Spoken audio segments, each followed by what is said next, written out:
When a man takes a job on a lonely island to study the weather, he discovers he's not alone, and the real monsters might not be the ones lurking in the sea. The movie begins in 1914, where a young man named Friend travels to a remote island in the South Atlantic. He's a meteorologist who has accepted a 12-month job to live alone on the island and record the weather. While staring at the ocean and thinking about his life back home, the ship's captain tells him they're getting close to the island.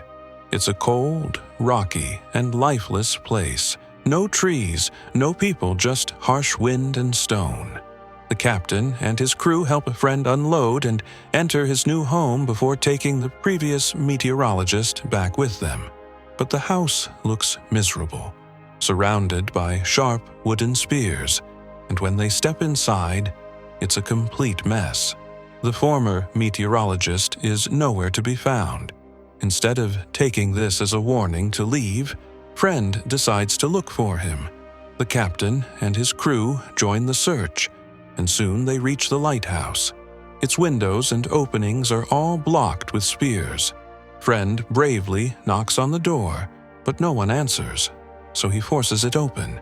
Inside, they climb the stairs and find a man sleeping in the main room.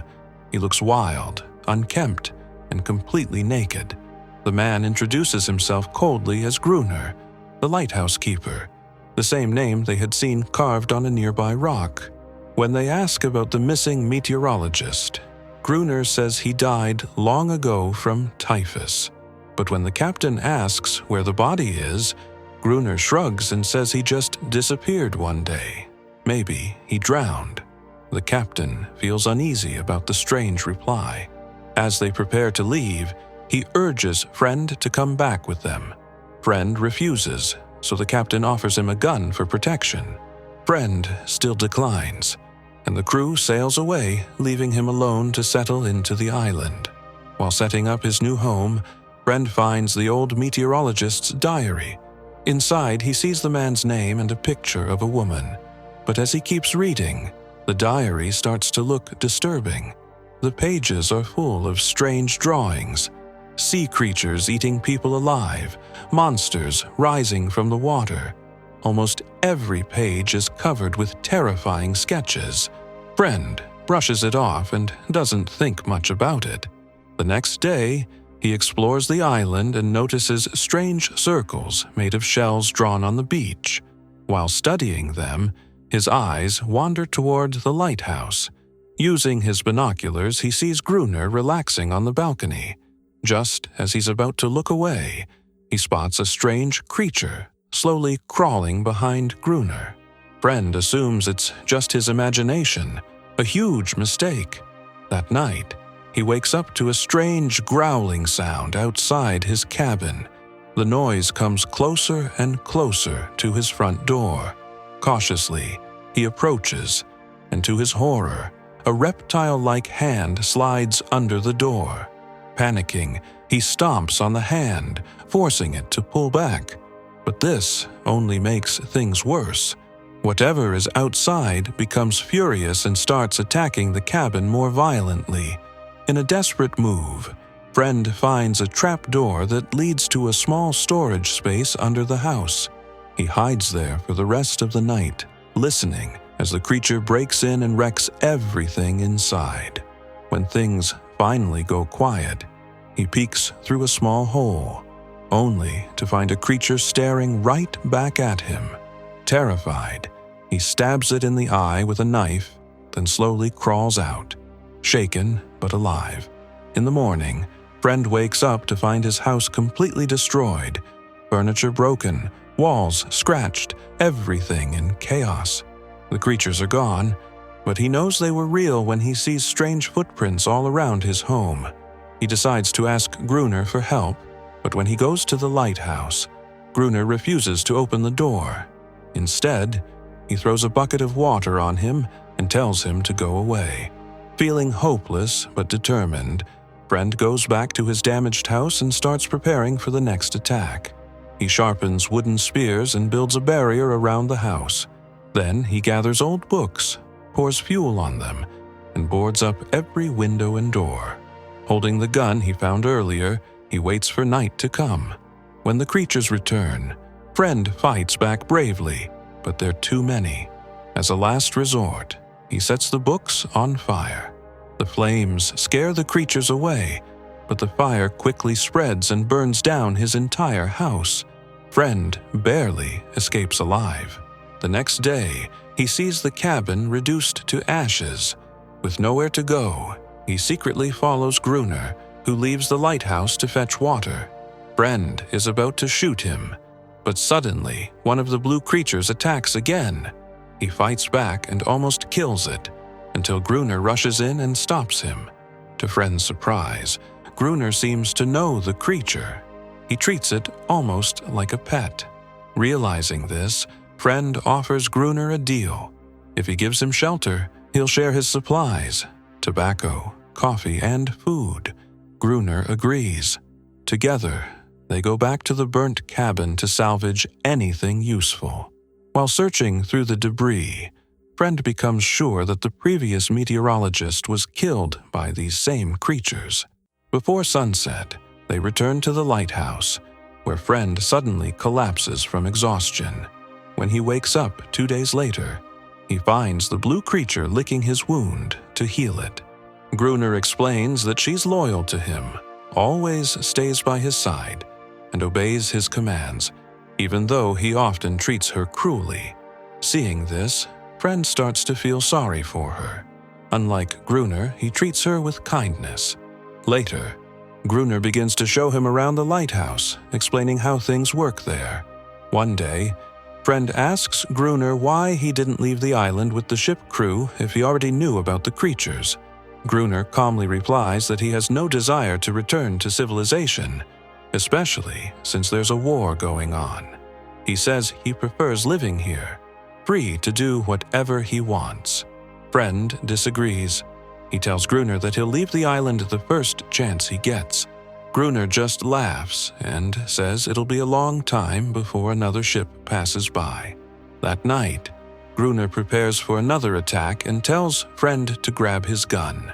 Friend watches as Gruner fires a flare into the sky, signaling the creatures. A moment later, the female creature begins to cry, and hundreds of monsters rise from the ocean. Gruner starts shooting without hesitation, but Friend freezes in fear. Unable to move, he faints, leaving Gruner to fight the horde alone through the night. By morning, Gruner is furious. He yells at Friend for not helping and warns him that if he refuses again, he'll be thrown out of the lighthouse. Then he orders Friend to fetch water. When Friend returns, he hears strange noises coming from the main room. Curious, he goes upstairs, and to his shock finds Gruner being intimate with the female creature. Embarrassed, Friend quietly leaves. Later, during lunch, the atmosphere is tense and silent. The female creature tries to share some of her food with Friend, but this only enrages Gruner. He shouts at her and warns Friend to stay alert for the night's attack. When darkness falls, Friend gets ready to fight, and Gruner fires another flare. But this time, Gruner has other plans. He suddenly backs away, locks the door behind Friend, and leaves him outside, alone to face the creatures himself. The next morning, Gruner is shocked to see Friend still alive, covered in blood, but breathing. From that day on, they fight the creatures every night together. The battles continue until one evening, the monsters simply don't show up. Friend feels hopeful, thinking they've finally given up. But Gruner insists they'll be back. It's only a matter of time. For several quiet nights, nothing happens. During this peaceful break, Friend grows closer to the female creature. He even gives her a name, Anaris. She trusts him, and he treats her gently, unlike Gruner. One night, while Friend and Gruner are playing chess, Gruner suddenly pulls out his gun and fires. Friend jumps in fear, but quickly realizes Gruner wasn't aiming at him. He was shooting at a creature sneaking up from behind. The attack begins again, and they're quickly surrounded. Fighting for their lives, they retreat toward the light room, their last safe spot. As they climb the stairs, one of the creatures grabs Gruner's leg and bites down hard, badly injuring him. Gruner thinks he's done for and starts singing as if it's his last moment. But by morning, he's still alive, and 𝒉𝒂𝒂𝒕𝒆 gently treats his wound. Later that day, Friend realizes they're running out of bullets. He tells Gruner that they need to leave the island before it's too late. As he stares out to sea, he spots a ship passing by. Seizing the chance, Friend rushes to grab the flare gun. Just as he's about to fire it, Gruner attacks him from behind and stops him. Gruner doesn't want Friend to leave. He can't stand the thought of being alone again. 𝒉𝒂𝒂𝒕 sees Gruner beating Friend and jumps in to defend him. Furious, Gruner pulls out his belt to strike her, but she manages to escape and runs off into the darkness.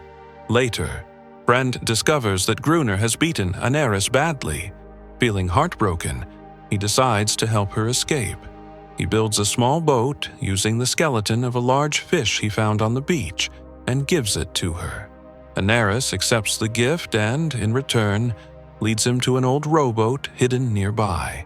Seeing this new chance at freedom, Friend rushes to tell Gruner about it. But Gruner just laughs and says he already knew. He explains that the boat once belonged to a Portuguese smuggler who survived a shipwreck, only to be dragged underwater by the sea creatures. Gruner also tells Friend that the smuggler's ship was carrying dynamite, which sank with the wreck. Excited by the idea, Friend decides to retrieve it and asks Gruner to help. Gruner calls it a suicide mission and refuses to go. Still determined, Friend begins repairing the boat. While working, he hears 𝒉𝒂𝒂𝒕 nearby. He follows the sound and finds her in a small pool. As he approaches her, they share a quiet, emotional moment, unaware that Gruner is secretly watching, his face filled with jealousy. Back at the lighthouse, Gruner suddenly throws Friend a diving suit and agrees to help with the dynamite mission. The next morning, they set off toward the wreck. Friend explains the plan. When he tugs the rope 3 times, Gruner should pull him back up. Friend dives in and quickly finds the boxes of dynamite. One by one, he ties them to the rope so Gruner can pull them up. When he's done, he sends the signal to return, but Gruner doesn't move. He has no intention of saving Friend. He hopes the sea will finish him off. Underwater, Friend spots a young creature swimming nearby and then realizes Gruner isn't pulling him up. Out of air and desperate, he removes the heavy suit and swims to the surface on his own. When he finally reaches the top, Gruner helps him climb back into the boat, pretending nothing happened. Together, they open the boxes, only to find that just one box of dynamite remains. The dynamite they found is finally dry enough to use. Realizing this might be their only chance, Friend and Gruner plant it all around the lighthouse, hoping to lure as many creatures as possible before setting it off. That night, they wait for an attack, but nothing happens. The same thing repeats for 3 long weeks. Gruner grows more frustrated and unstable each day.